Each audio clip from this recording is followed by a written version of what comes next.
विषाक्त पदार्थ के सेवन से एक महिला की मौत हो गई। वहीं महिला के परिवारीजनों ने ससुराली जनों पर दहेज को लेकर हत्या का आरोप लगाया है। वैसे तो सूए में बैठी योगी सरकार बेटियों की सुरक्षा के लाख दावे करे, लेकिन जमीनी स्तर पर वह सब धूल में मिले नजर आते हैं। कभी बेटी हवस का शिकार बनाई जाती है तो कभी दहेज के लोभी उन बेटियों को दहेज की खातिर मौत के घाट उतार देते हैं। ऐसा ही मामला आगरा की तहसील एतमादपुर के गाँव रहन खुर्द की बेटी, जिसकी शादी आगरा के सती नगर में हुई थी, ससुराली जनों ने विवाहिता को मौत के घाट उतार दिया, ऐसा युवती के परिजनों ने आरोप लगाया है। उन्होंने कहा, हमारी बेटी को दहेज के लिए प्रताड़ित करते थे। कई बार बीच बीच में दहेज के लिए रुपए भी लड़के के पिता रामचरण ने दिए थे। उसके बाद भी ससुराली जन संतुष्ट नहीं थे और 21 सितंबर को रामचरण की बेटी के साथ उसके ससुराली जनों ने मारपीट की व विषाक्त पदार्थ पिला दिया, जिससे उसकी हालत गंभीर हो गई। हालत गंभीर देख ससुराली जनों ने आनन फानन में उसकी बेटी को अमरनाथ हॉस्पिटल में भर्ती कराया और वहां से फरार हो गई। फिर किसी अन्य व्यक्ति के द्वारा उन्हें सूचना मिली कि आपकी बेटी अमरनाथ हॉस्पिटल में भर्ती है, तो मैं हॉस्पिटल पहुंचा, जहां उन्होंने देखा बिटिया की हालत गंभीर है। दहेज के लोभी ससुराली जनों ने उनकी बेटी पूजा को मौत के घाट उतार दिया। पुलिस आरोपी ससुराली जनों के खिलाफ अब तक कोई कार्यवाही नहीं कर रही। सिस्टम सुधार संगठन के प्रदेश अध्यक्ष सुमन ठाकुर व समाजसेवी रोहित यादव फौजी, जो कि अभी छुट्टी पर आए हुए हैं, वे पीड़ित परिवारीजनों से मिले और न्याय के लिए बढ़ चढ़कर इंसाफ का आश्वासन दिया। विजय सोलंकी, आगरा समाचार 24। क्या नाम है आपका? मेरा नाम राम होता है। कौन सा गांव है? ये आपकी बेटी के साथ क्या घटना हुई है? मेरी बेटी के साथ दहेज के कारण उसको तेजाब पिला दिया गया है और इसको 21 तारीख घटना है और इसको 8 तारीख की मृत्यु हो गई इसकी। अभी तक परिवारजनों ने किसी ने इलाज नहीं कराया, कोई भी आया नहीं देखने के लिए। बेटी की शादी कौन सी जगह की थी? सती नगर। थाना कौन सा लगता है? एतमादपुर थाने में इसकी FIR की है? FIR किया। FIR पे पुलिस की ओर से कोई संज्ञान लिया गया? कोई संज्ञान कोई अभी उन्होंने इंक्वायरी नहीं की है, न कोई अभी पकड़ा है, गिरफ्तारी को नहीं किया है। आप पुलिस की कार्यप्रणाली से कुछ नहीं नजर आ रहे हैं? नहीं नजर आ रहा है, मतलब पुलिस कोई सक्रिय नहीं है, तो उस पर कार्रवाई नहीं कर रही। क्या नाम है आपका? मेरा नाम रामचंद्र यादव। कौन सा गांव है? रहनपुर धोर्रा। जी, आपकी बेटी के साथ क्या घटना हुई है? मेरी बेटी को 21/9 को वो केमिकल पिला दिया गया है, तेजाब। इसकी सूचना ससुराल वालों ने आपको दी थी? ससुराल वालों ने कहीं से कहा था, हमको सूचना मिली, हम हॉस्पिटल पहुंचे तो वो लोग छोड़ के भाग गए। बेटी की शादी कौन सी सन में की थी? बेटी की शादी 24 जून 2019 को हुई थी। बेटी की शादी जो पूर्ण दान दहेज देकर की होगी? हाँ, 12 लाख रुपए का दे।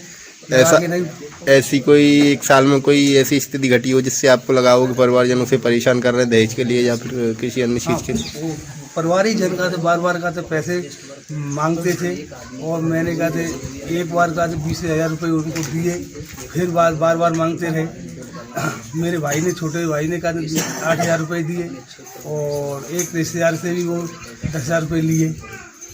आपको क्या लग रहा है आपकी बेटी के साथ क्या हुआ है? क्या नाम है आपका? आप लड़की की माँ हैं? जी, कौन सा गांव है? जी, आपकी बेटी के साथ क्या घटना हुई है? मेरी बेटी के साथ सास ने नंद ने मिलके तेजाब पिला दिया है। माँ बेटा की लड़ाई हुई और बार पैसे मांगती रही। अपनी माँ से पैसे ला, अपने ससुर से पैसे ला। मैं कई बार दे चुकी। मेरी 4 बेटी, सबसे बेटी बड़ी है और मेरी माँ बेटी ने कही, मम्मी कुछ पैसे करवा दो। मैंने कही, बेटा तू अकेली नहीं है और बहुत पैसे दे चुकी, अब मेरे पास इतने पैसे नहीं हैं, तो तेरे पापा से पूछूंगी। फिर भी पूजा करने गई मैं, लड़का से बार कही, तुम मेरे घर छोड़ के आओ, आशीष पूजा को घर छोड़ दो, तुम्हारे घर में लड़ाई हो रही है तो मेरी बेटी को मेरे घर छोड़ दो। वो बैरी ने नहीं बात करवाई, नहीं मेरी बेटी को घर छोड़ा। पूजा करने गई नीचे, दोनों नंदों ने, सास ने, बच्चे ससुर ने, सबने मिल के, वो लड़का भी नीचे चला हुआ, उसने बात नहीं करवाई, सबने दबा के उसे तेजाब पिला दिया। क्या नाम है साहब आपका? जी, मैं सुमन ठाकुर, प्रदेश अध्यक्ष सिस्टम सुधार संगठन। ये क्या घटना हुई है इनके गांव में? देखिए, आज मुझे ज्ञात हुआ है कि ये गांव रहन खुर्द गांव है, जहां रामचरण यादव जी की पुत्री की शादी वर्ष 2019 में हिंदू रीति रिवाज के तहत और पूरे विधि विधान के साथ, दान दहेज के साथ अच्छी शादी की थी इन्होंने।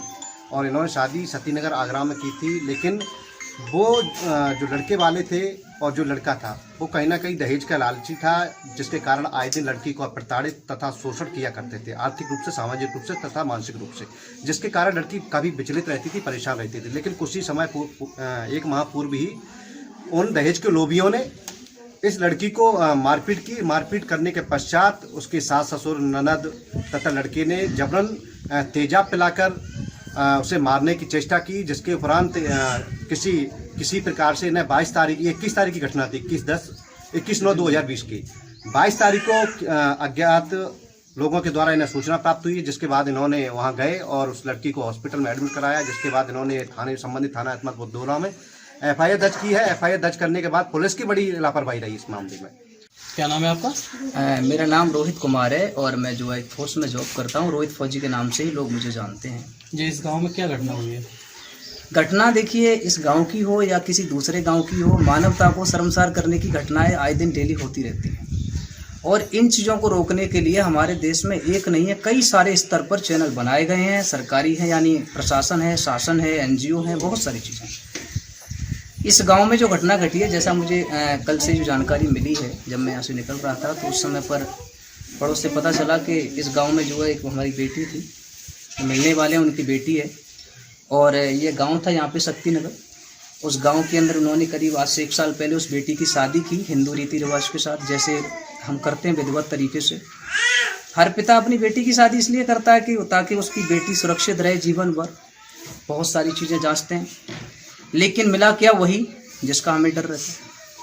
आज लगभग 14 महीने के बाद उस परिवार में ऐसा क्या हुआ, उन्होंने ना तो इनको कोई सूचना दी, ना बीच वाले ने कोई जानकारी दी, और अपनी मनगढ़ंत कहानियां बनाकर क्या था क्या नहीं था ये तो ईश्वर जाने। लेकिन फिर भी हम लोग इतना जान सकते हैं कि उस बेटी को कुछ भी विषैला पदार्थ उन्होंने दिया, और विषैला पदार्थ देने के बाद या फिर जो भी तेजाब वगैरह था उसको पिलाने के बाद हॉस्पिटल ले गए। हॉस्पिटल ले जाने के बाद अगर वो लोग आरोपी नहीं थे तो उनको वहाँ रहना चाहिए था, कि जो लड़की के माँ बाप हैं उनको इन्फॉर्म करना चाहिए। लेकिन ऐसा ना कुछ करके उन्होंने क्या किया, उन्होंने जो है अपने आप को बचाने के लिए लड़की को ऐसी अवस्था में, जब उसको एक अच्छी मतलब जो है ज़रूरत थी कि ताकि लोग उसकी मदद करें, उसके परिवार की, ऐसी ज़रूरत के समय पर वो वहाँ से छोड़कर फरार हो गए।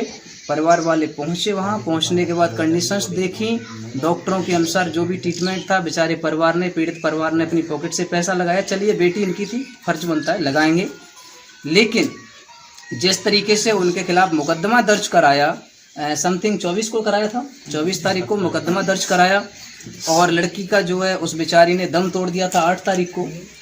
तो ये सोचने की बात है कि 24 तारीख को यदि मुकदमा दर्ज कराया है तो वहाँ संबंधित जो भी पुलिस थे, जो भी कर्मचारी थे, उन लोगों को वहाँ था स्वास्थ्य केंद्र में जाने के बाद, अस्पताल में जाने के बाद उस बेटी के जो है बयान लेने चाहिए थे, क्या कंडीशन थी, वो रूबरू गवाह थी उस घटना की।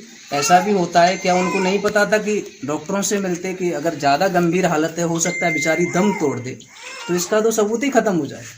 इसलिए स्वयं वो अगर जो बयान देती तो मैं समझता हूँ कि इस केस का बहुत जल्दी फैसला हो जाता, लेकिन उन्होंने ऐसा नहीं किया। पहली गलती उन्होंने ये की।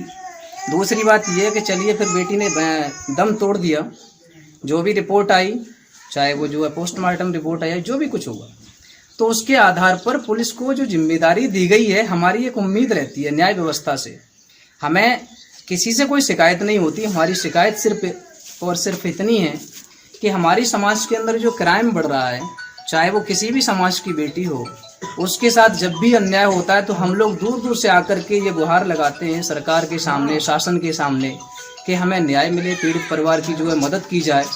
और सबसे बड़ी बात, ऐसी घटनाएं जो मानवता को शर्मसार करने की स्थिति में पहुंच जाती हैं, ऐसी घटनाएं जो है ना हो, और जो है ऐसे लोगों को न्याय मिले। मैं उम्मीद करूंगा शासन से, प्रशासन से, कि वो इस चीज़ को संज्ञान में लें और जल्दी से जल्दी, जितना जल्दी हो सके, पीड़ित परिवार को न्याय दिलाने की कोशिश करें। दिल्ली में